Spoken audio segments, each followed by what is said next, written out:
He shoved my graduation cake off the table, frosting splattered across the patio candles rolling under people's feet. Then, my 10-year-old nephew grinned and said, "Eat it off the ground, Aunt Daisy."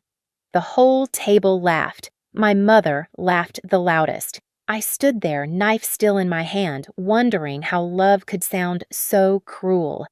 I didn't say a word, just walked out while their laughter followed me into the dark. That night, Mom's text lit up my phone. "We've chosen to sever all contact. Stay away forever." My sister liked it. I typed one line back. And that's when everything changed. The backyard looked like something out of a magazine string lights, laughter, the smell of barbecue drifting through the warm Idaho air. From the outside, it was the perfect family gathering. But standing there with a paper plate in my hand, I could feel it, the thin layer of tension that no one talked about. My mother, Linda, floated from one guest to another, smiling that polished hostess smile. My sister, Amanda, sat in the center of the crowd, glowing in a new floral dress, her son Liam perched proudly beside her, soaking up the attention that had never been mine. "Tell us about the Florida trip someone called out." Amanda laughed, flipping her hair. "Oh, it was amazing. Mom insisted we stay an extra week." Mom nodded, pretending humility. "Well, they work hard. They deserve it." I smiled the way people do when they know they're supposed to. No one asked how Seattle was. No one asked about my degree. On the table sat the cake-white frosting blue lettering that read, "Congrats, Daisy," pushed to the far corner beside a stack of paper plates and half-empty soda cans. Every time someone walked past, they bumped it slightly, as if it didn't matter whether it stayed upright or not. I stared at it longer than I should have because it looked familiar, beautiful, ignored, forgotten in plain sight. A breeze rolled through the yard. The fairy lights swayed. For a second I thought maybe this time would be different. Maybe they'd surprise me. Then Liam ran toward the table, eyes glinting with mischief. His voice cut through the chatter. "Aunt Daisy, Mom says you only got your degree so you can brag." The laughter that followed was sharp ugly. Mom didn't stop him. Amanda pretended to hide her smile behind a glass of wine. I thought about every time I'd been told to share, to sacrifice to be the strong one. The one who didn't need help, the one who didn't complain. My throat tightened, but I swallowed it down. When Liam's hand shoved the cake off the edge, it all happened in slow motion. The porcelain plate shattering, frosting, splattering my shoes, everyone gasping and then laughing again. I froze, gripping the knife I'd been using to serve slices. No one told him to apologize, not even my father, sitting quietly on his phone. The last thing I remember was my mother's voice light and amused. "Oh, come on, Daisy. Don't be so sensitive." I set the knife down, untied the apron, and walked toward the door. Every step sounded too loud against the wooden deck. Their laughter followed me like music from a party I was never invited to. Outside, the air was colder, the sky bruised with evening. I got in my car and drove away without saying goodbye. For the first time in my life, I didn't cry. I just knew something inside me had finally snapped and there was no going back after tonight. I drove for hours that night, headlights cutting through the empty Idaho highway. My hands gripped the steering wheel so tight my knuckles burned. The laughter from the party kept replaying in my head, the sound of plates clinking, my mother's voice echoing, "Don't be so sensitive." By the time I reached my apartment in Seattle, it was past midnight. The city was quiet rain streaking across the windows. I dropped my keys on the counter, kicked off my shoes, and sank into the silence. My phone buzzed. A message from Mom. For a second, I thought maybe it would be an apology, but when I opened it, the words sliced cleaner than any knife. "We've chosen to sever all contact. Stay away forever." A few seconds later, a small red heart popped up beside it, Amanda's reaction. I stared at the screen, my reflection glowing faintly against the glass. My chest didn't tighten. I didn't cry. I just sat there numb, as if my body had finally stopped trying to prove it could still feel. I opened my laptop, the blue light flickering across the room. The cursor blinked on an old spreadsheet, my budget tracker. 2 rows stared back at me, parents' mortgage. 1 $400 monthly, Amanda's SUV. $640 monthly. Both loans co-signed by me. both payments automatically withdrawn from my account every month for the last 3 years. I'd signed those papers because Mom had said, "You're the responsible one, honey. Just help the family out." Back then, it felt like love. Now, it looked like a leash. The rain outside grew louder. Drops hit the glass in uneven rhythms like a ticking clock counting down to something inevitable. I scrolled through my messages, years of polite thank yous, guilt-laced reminders, excuses.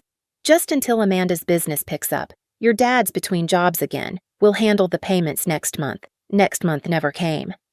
The weight in my chest shifted. It wasn't sadness anymore. It was clarity. I opened a new message and began typing slowly, each letter deliberate, each word like a door closing. Removing my name from every loan tomorrow. No emojis, no explanation. I hit send. The phone chimed once, then fell silent. I placed it face down on the table. The rain softened. I poured myself a glass of water and watched the condensation slide down the side.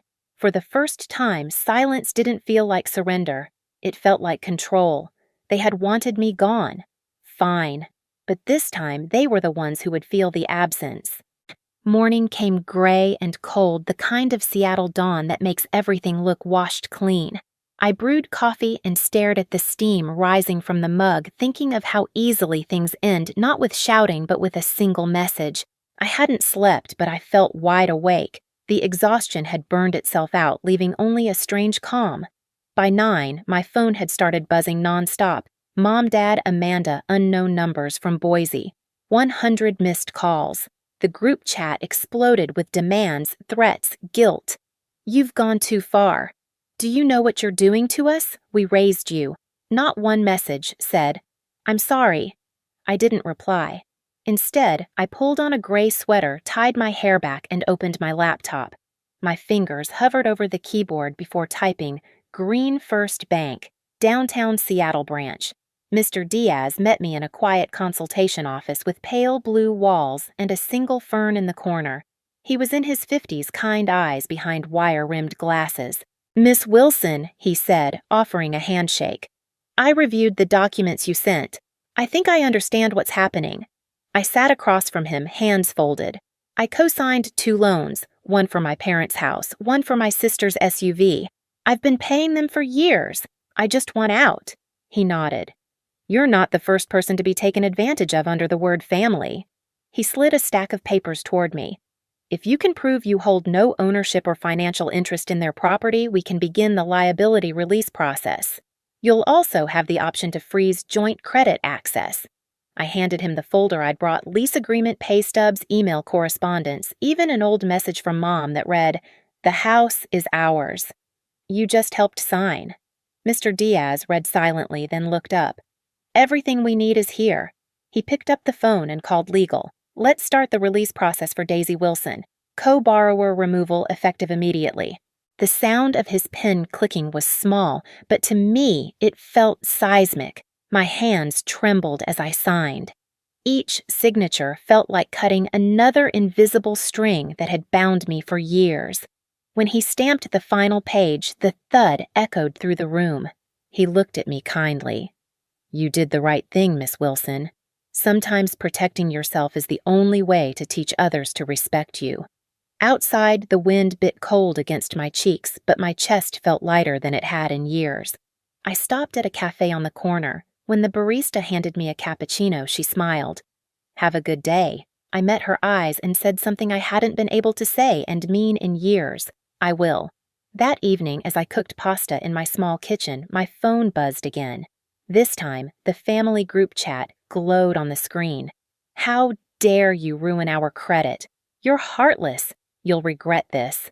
I typed one calm line: "I just stopped paying for people who laughed when my cake hit the floor."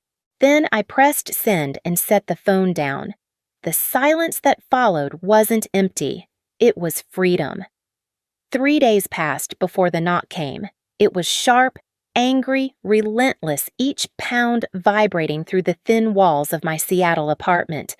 I froze mid-step, the pan of boiling pasta hissing behind me, my stomach twisted with a cold certainty even before I checked the video intercom.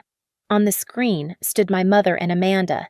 Two faces I knew by heart, now warped with fury. Mom's lips were pressed into a tight line, arms folded like she was preparing to lecture me. Amanda's eyes were wide, bloodshot, her mask hanging loose around her neck. Daisy Mom's voice cut through the door, high and trembling. "Open this door right now. We need to talk. What did you do with the bank I didn't move?" The hallway camera showed them shifting from foot to foot, glancing around nervously as neighbors peeked out. Amanda's voice rose shrill, desperate. "You ruined everything. The bank froze our accounts. Mom's credit is gone. My car's about to be repossessed. You think this is funny? The words stung not because of what she said, but because that's how they'd treated me all my life, as a joke, as the strong one who didn't get to have feelings. I took a slow breath, steadied my voice, and turned on the voice recorder on my phone. "Seattle Police Department," I whispered into the 911 app. "Two individuals are outside my apartment yelling and refusing to leave. I'd like to report trespassing." "Do you know them?" the dispatcher asked. "Yes," I said quietly, eyes still fixed on the monitor. "They're my family, but today they're just people violating my boundary." Outside, the pounding grew louder. Amanda's hand slammed against the door. "Daisy, you're destroying this family. You think cutting us off makes you strong. You're selfish, heartless." Mom's voice cracked, half rage, half panic. "We're your parents. You don't treat family like enemies." 10 minutes later, flashing red and blue lights painted the street below. Two police officers appeared in the frame, one man, one woman, calm, professional. They approached my mother first. I watched through the intercom as Mom rushed toward them, pointing furiously at my door. "She's my daughter. She destroyed our finances. We just want to talk to her." Amanda's voice broke into sobs. "She almost cost me my car. My fiancé's threatening to leave me because of her credit. She's heartless." The male officer raised a hand gently. "Ma'am, this is private property. If she's asked you to leave, you need to leave." "She's my child," Mom shouted. "I have rights." The officer shook his head. "You have rights as a mother, but not the right to trespass on an adult's residence." The camera shook slightly as Amanda backed away, her face collapsing into frustration. For a brief second, guilt brushed against me, light, fleeting, familiar. But then I remembered the frosting splattered across the pavement, the laughter, the silence that followed. No, I thought. Not again. Through the speaker, I spoke quietly, just enough for the microphone to pick up. If they act like intruders, then the line between family and boundary no longer exists. The officer turned toward the camera and nodded slightly, as if acknowledging my words without needing more explanation. He gestured toward the stairs. "This conversation is over. Let's go." Mom turned back to the door, her eyes burning with betrayal. "You'll regret this, Daisy. Blood doesn't disappear just because you say so." I didn't answer. The door stayed closed. They left under the dull flash of police lights. Their footsteps echoed down the stairwell, heavy, defeated, fading into the distance. When silence finally returned, it felt like oxygen flooding into a room that had been sealed shut for years. I slid down to the floor, my back against the wall, the phone still recording. My hands trembled, but not from fear, from release. The audio kept playing their voices, the pleading, the anger. I saved the file and named it Boundaries. April 17, 2025. That night, I stood by the window watching the city breathe beneath me. Cars glided past headlights, streaking across wet asphalt. Somewhere below, people laughed, ordered coffee, lived their lives. And in that quiet apartment, a family had just fallen apart without a single scream. The next morning, my inbox filled again, this time with messages I hadn't expected. A Facebook post from Mom. Big letters, bold text. "Sometimes the child you trust most betrays you the worst. Daisy stole from her parents and ruined our credit. Some people never learn gratitude." Below it were dozens of comments from old neighbors, relatives, even people I barely remembered. So ungrateful. Poor Linda after all she's done. And then one that twisted the knife I heard she used her parents' money to buy that apartment in Seattle. I stared at the screen. The old me would have panicked, written long explanations, begged people to believe me. But now I just breathed. They were throwing fire, but I refused to burn. Instead, I opened a new email, short-measured, professional. Subject clarification, personal matter. Hi team, if you see rumors about me online, please ignore them. Some people fight boundaries with lies. I'm fine and appreciate your professionalism and privacy. Daisy. Then I closed my laptop. The truth doesn't need shouting, it only needs time. 3 days later, an envelope arrived at my office. The letterhead read, Green First Bank. Inside was a document signed by Mr. Diaz.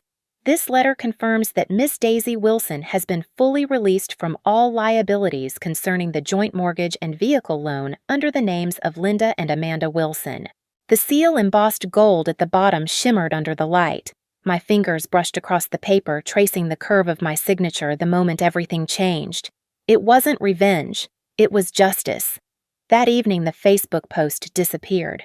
Maybe someone told Mom the truth. Maybe the bank called to verify it. I didn't care. The damage didn't matter anymore because I'd stopped living for their approval.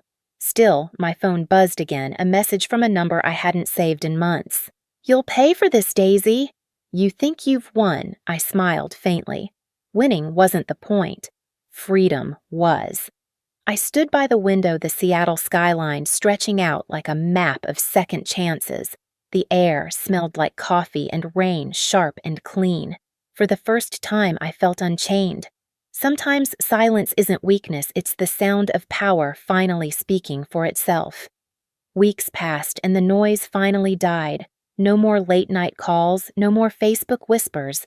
The silence that once terrified me now felt like peace.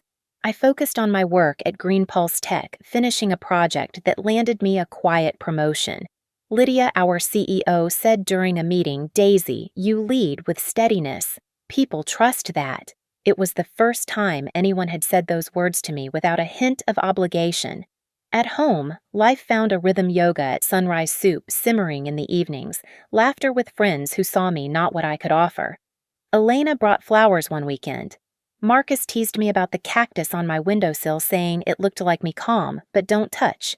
Then one morning, I received a photo from Mr. Diaz, my release document framed in the bank's compliance office. We use it as an example of boundary protection, his message read. I smiled, sipping coffee by the window. For once, I wasn't someone's safety net or silent backbone. I was just Daisy whole free, finally belonging to myself. A year later, my phone lit up with a single message from Amanda. I'm sorry for everything. No excuses, no explanations, just 6 quiet words. I stared at it for a while, then set the phone down without replying. Forgiveness, I realized, doesn't always mean reopening the door. Sometimes it's closing it gently and walking away in peace. Outside, Lake Union shimmered under the evening light, calm and endless. I breathed in the Seattle air, cool and alive, and whispered, Welcome home, Daisy. If you've ever had to cut ties to find yourself again, you're not alone. Share your story below and subscribe for the next one.